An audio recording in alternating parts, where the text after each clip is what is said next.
ini yaitu penggunaan struktur data untuk memecahkan masalah dunia nyata. Lalu, apa sih yang dimaksud dengan struktur data itu? Jadi, struktur data adalah cara untuk mengorganisasi, menyimpan, dan mengelola data dalam sebuah program komputer agar data tersebut dapat diakses dan dimanipulasi secara efisien.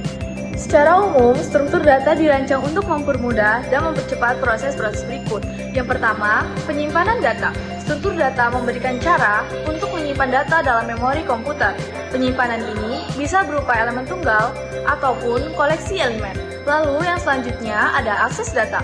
Struktur data mengatur cara dapat diakses, baik secara langsung atau misalnya menggunakan indeks, atau melalui prosedur pencarian tertentu, misalnya pencarian dalam pohon atau graf. Yang terakhir ada manipulasi data. Struktur data memfasilitasi berbagai operasi manipulasi data. Yang pertama, menambahkan data atau insertion. Yang kedua, menghapus data atau delete. Yang ketiga, mengubah data atau modification. Dan yang keempat, ada menemukan data tertentu atau searching. Lalu, ada jenis-jenis struktur data. Ada berbagai jenis struktur data yang digunakan dalam pemrograman. Di antaranya, yang pertama ada array. Array adalah struktur data yang digunakan untuk menyimpan sekumpulan elemen yang memiliki tipe data yang sama. Di dalam memori yang bersebelahan, elemen-elemen dalam array diakses melalui indeks yang dimulai dari 0 untuk elemen pertama. Jenis struktur data yang kedua ada stack. Stack adalah struktur data yang mengikuti prinsip last in, first out atau LIFO, yaitu elemen yang terakhir dimasukkan akan menjadi elemen pertama yang diambil. Bayangkan, stack seperti tumpukan buku. Jika kamu menambahkan buku ke tumpukan, buku yang paling terakhir kamu letakkan akan menjadi yang pertama diambil. Yang selanjutnya 3 queue. Queue adalah struktur data yang mengikuti prinsip first in, first out atau FIFO, yang berarti elemen pertama yang dimasukkan akan menjadi elemen pertama yang diambil. Dalam hal ini, elemen-elemen dalam queue diproses dalam urutan yang mereka masukkan. Selanjutnya nomor 4, linked list. Linked list adalah salah satu jenis struktur data linear yang terdiri dari serangkaian elemen yang disebut node, di mana setiap node berisi dua bagian. 1. Data, menyimpan informasi atau nilai dari elemen tersebut. 2. Pointer atau referensi, menunjukkan alamat atau referensi ke node berikutnya dalam urutan, atau untuk singly linked list atau ke node sebelumnya dan berikutnya, atau untuk double linked list. Adapun masalah dunia nyata yang bisa diselesaikan dengan struktur data. Struktur data digunakan untuk memecahkan berbagai masalah dunia nyata dalam berbagai bidang, dari pengolahan data hingga algoritma kompleks. Berikut adalah beberapa contoh masalah dunia nyata yang dapat diselesaikan dengan berbagai struktur data. Berikut masalah dunia nyata yang bisa diselesaikan oleh struktur data. Yang pertama, kita bisa selesaikan dengan array, seperti masalah menyimpan dan mengakses data yang terstruktur dalam urutan tertentu. Contohnya dalam inventaris barang. Misalnya dalam aplikasi manajemen gudang, daftar barang yang ada di gudang dapat disimpan dalam array. Dengan menggunakan indeks, kita dapat dengan cepat mengakses jumlah barang atau informasi lainnya. Contoh kedua ada pemrograman game. Menyimpan data karakter atau objek dalam game, misalnya scores atau lokasi pemain dalam array. Lalu, kita bisa selesaikan dengan queue, yang seperti mengelola proses atau data yang diproses secara berurutan, first in, first out atau FIFO. Contoh dunia nyatanya itu antrian layanan pelanggan. Dalam bank atau restoran, pelanggan yang datang pertama kali akan dilayani pertama. Queue memastikan bahwa proses pelayanan dilakukan secara adil sesuai urutan kedatangan. Proses tugas dalam sistem operasi mengakses proses dalam antrian untuk dijalankan berdasarkan urutan kedatangan atau prioritas. Lalu yang ketiga ada stack.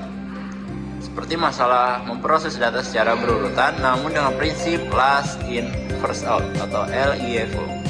Contoh dua nyatanya itu Undo atau Rido. Pada aplikasi, dalam aplikasi pengolahan kata atau desain grafis, stack digunakan untuk menyimpan perubahan terakhir. Ketika pengguna menekan tombol Undo, perubahan terakhir dihapus oleh LIFO atau LIFO. Mengecek keseimbangan kurung dalam ekspresi matematika. Stuck digunakan dalam algoritma parsing untuk memastikan kurung buka dan tutup dalam ekspresi matematika terpasang dengan benar. Lain keempat ada linked list. Masalah menyimpan data dalam struktur yang fleksibel dan dapat bertumbuh atau diminimalkan seiring waktu. Contohnya seperti playlist musik. Sebuah playlist musik yang memungkinkan penambahan lagu baru di mana saja dalam daftar, bukan di akhir seperti array. Menggunakan linked list, kita bisa dengan mudah menambah atau menghapus lagu. Lalu contoh lainnya yaitu pengelolaan memori di sistem operasi. Dalam manajemen memori, linked list dapat digunakan untuk memetakan blok memori yang digunakan atau tersedia dalam sistem. Oke, selanjutnya, apa saja sih contoh aplikasi dunia nyata yang menggunakan struktur data? Berikut adalah beberapa contoh aplikasi dunia nyata yang menggunakan struktur data. Yang pertama ada array, penggunaan pengolahan data yang dapat diakses secara langsung. Yang pertama, aplikasi sistem penyimpanan data dalam database. Sebuah database seringkali menyimpan data dalam bentuk array, di mana setiap elemen dalam array mempresentasikan satu record. Misalnya, data pengguna dalam aplikasi seperti media sosial atau sistem manajemen perusahaan yang memerlukan akses langsung ke data berdasarkan indeks tertentu. Yang kedua, aplikasi pembuatan image processing atau pengolahan gambar. Dalam pengolahan gambar, gambar sering disimpan sebagai array dua dimensi, di mana setiap elemen array mewakili piksel pada gambar. Misalnya, untuk manipulasi gambar seperti pemfilteran atau perubahan warna, operasi dilakukan pada array dua dimensi yang mempresentasikan gambar. Oke, selanjutnya yang kedua ada stack. Penggunaan pengolahan urutan dengan proses LIFO atau last in first out. Contoh dunia nyata ada Undo atau Rendo pada aplikasi pengolahan kata. Aplikasi seperti Microsoft Word atau Google Docs menggunakan stack untuk menyimpan status atau perubahan terakhir yang dilakukan. Saat pengguna melakukan suatu perubahan tersebut disimpan di stack. Dan jika pengguna ingin membatalkan atau mengunduh perubahan terakhir yang dilakukan akan dikeluarkan terlebih dahulu atau di-LIFO. Begitu juga saat pengguna ingin mengulang perubahan yang dibatalkan atau di-redo. Elemen stack yang dikeluarkan akan dimasukkan kembali. Selanjutnya yang ketiga ada queue. Penggunaan pengolahan urutan dengan proses FIFO atau first in first out. Contoh di dunia nyata ada antrian layanan pelanggan. Dalam sistem antrian pelayanan pelanggan atau misalnya di bank atau restoran, pelanggan yang pertama kali datang akan dilayani pertama kali. Pelanggan yang baru datang akan ditambahkan di antrian akhir atau end queue. Dan pelanggan yang dilayani akan keluar dari antrian pertama atau DQ. Nah, contoh lain dari queue atau yang kedua ada sistem pemrosesan tugas pada printer. Dalam sistem pencetakan di kantor, jika ada beberapa dokumen yang dikirim untuk dicetak, dokumen yang akan pertama kali dikirimkan ke printer akan diproses terlebih dahulu. Sistem pencetakan menggunakan queue untuk mengelola urutan pencetakan berdasarkan urutan kedatangan dokumen. Yang terakhir atau yang keempat ada linked list.